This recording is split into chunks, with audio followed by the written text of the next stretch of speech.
There's much more to a tooth than just the parts you can see in a smile. That's because our gums hide everything except the top of the tooth, an area called the crown. Because this part of the tooth grinds up food, it's covered with the hardest material in the body. The thin layer of tooth enamel is the reason our teeth are hard, white and shiny.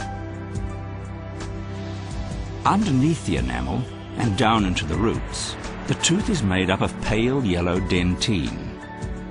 Although it's slightly softer than enamel, it's still harder than bone. The middle of every tooth is hollow to make room for blood vessels needed to keep the tooth alive.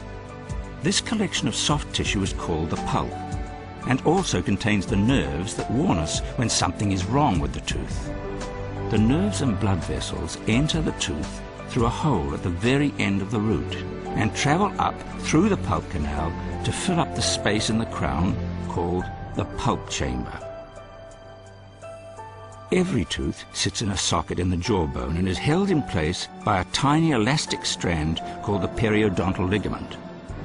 This stretchy connection means each tooth can move a little when you chew. Above the jawbone, the tooth is wrapped in a firm cuff of gum tissue, or gingiva, as it's sometimes called. The gum attaches to the neck of the tooth where the enamel finishes, hiding the complex structure below. And that's why there's so much more to a tooth than meets the eye.